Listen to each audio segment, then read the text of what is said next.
Ever walk into your room and feel off? Like the air's heavy, the space just doesn't feel right anymore. You can't focus, can't relax, can't breathe fully. It's not just mess, it's energy. And tonight, we're resetting it. Step by step, quietly, calmly. This isn't just cleaning. This is therapy for your space and your mind. Welcome to your bedroom reset routine for maximum calm and comfort. 1. The power of a clean slate. The room was quiet, too quiet. The kind that makes you realize how heavy silence can be when your surroundings are cluttered. A pile of clothes in the corner, a dusty nightstand, a bed that hasn't been made in days. You stand there, feeling that low, dull weight behind your eyes. That mental fog that doesn't really leave until something changes. And that's where it begins, the reset. You strip the bed, pull off the sheets, clear everything you can see. It's not just cleaning, it's reclaiming control piece by piece. As the clutter leaves, so does the noise in your mind. There's this strange relief, quiet but powerful, like your brain suddenly exhales. The act feels simple, but it's almost symbolic. You're saying, this space matters again. 2. Fresh air and natural light. Then you open the window. The air comes in sharp, cool, alive. Dust dances in the sunlight like tiny ghosts leaving the room. You didn't realize how stale it smelled until that first breeze touched your skin. Air carries energy, freshness, life. It doesn't just clean the space, it resets it.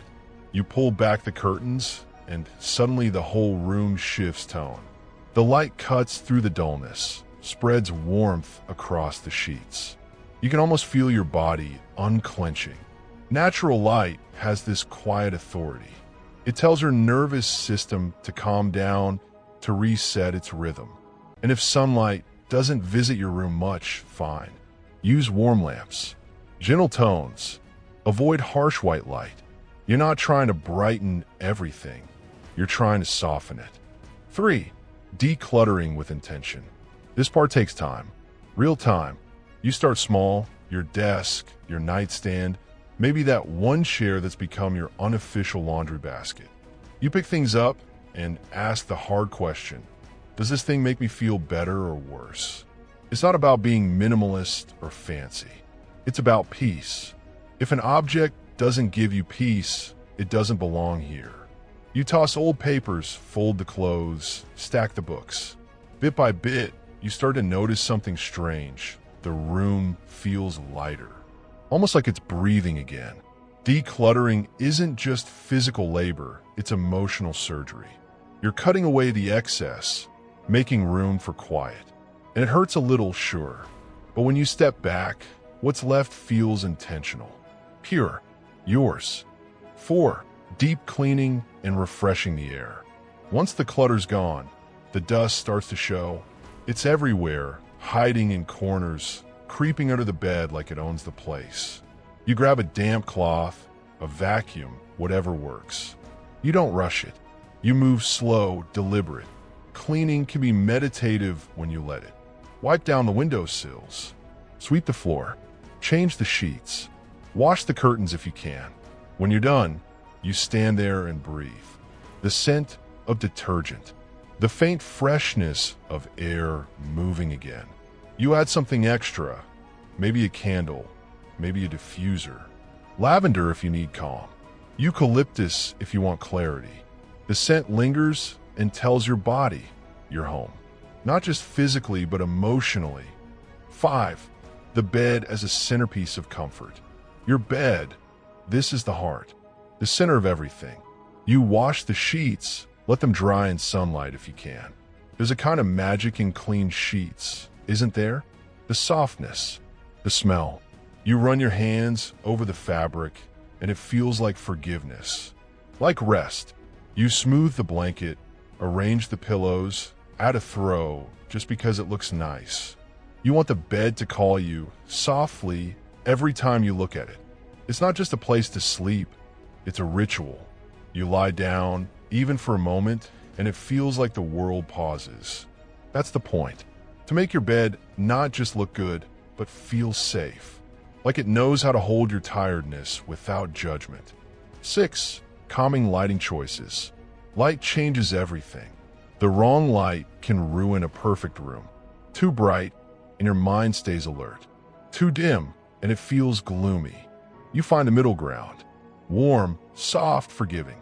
Maybe a bedside lamp. Maybe fairy lights tucked near the wall. You don't want it perfect. You want it gentle. The kind of light that whispers instead of shouts. You dim it down in the evening.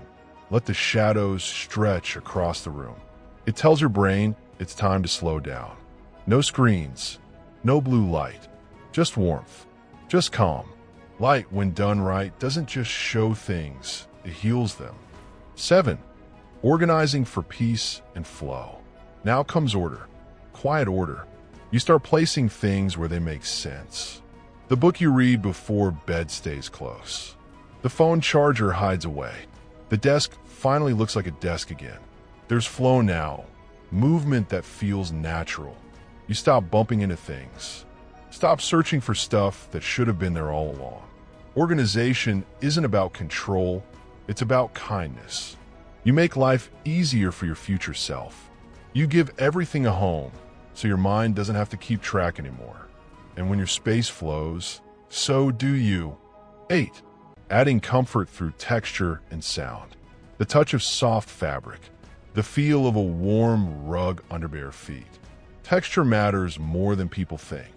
It's not about style, it's about sensation. Comfort you can feel. You throw a blanket here, a pillow there. Maybe you add a soft rug near the bed. You're building layers, emotional ones too. Then comes sound. Silence can be golden, but sometimes it's heavy. So you add something gentle. Maybe lo-fi music. Maybe rain sounds. The kind that fades into the background but makes the world feel softer.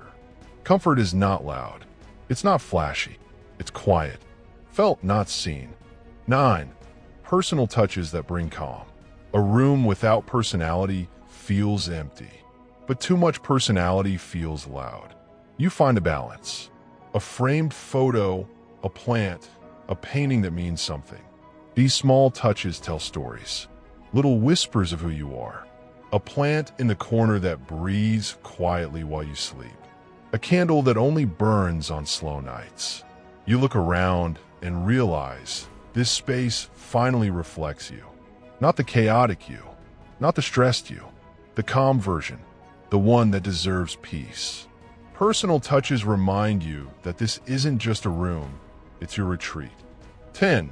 Maintaining the routine for lasting calm. The reset doesn't end tonight. It continues. Daily. You wake up, make your bed. Simple. You open the window, let the air in. You put things back where they belong.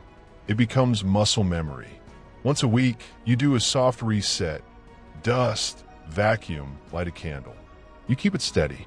Life stays messy sometimes. That's okay. You just return to the ritual. Over time, this routine stops being work. It becomes care. The kind of care you owe yourself. Your room stays calm. You stay grounded. And every time you walk in, you feel it. That quiet reminder that peace isn't found. It's made. And just like that, your space breathes again. The air feels lighter. The bed looks softer. The whole room feels alive. You didn't just clean, you shifted energy. You built peace with your own hands. Remember, this calm isn't found somewhere else. It's right here, in the space you've created. Keep it alive. Keep it gentle. And when things start to feel heavy again, you know exactly what to do. This is Cleaning Vibes, where we turn ordinary cleaning into quiet self-care. Stay calm. Stay kind. Stay clean.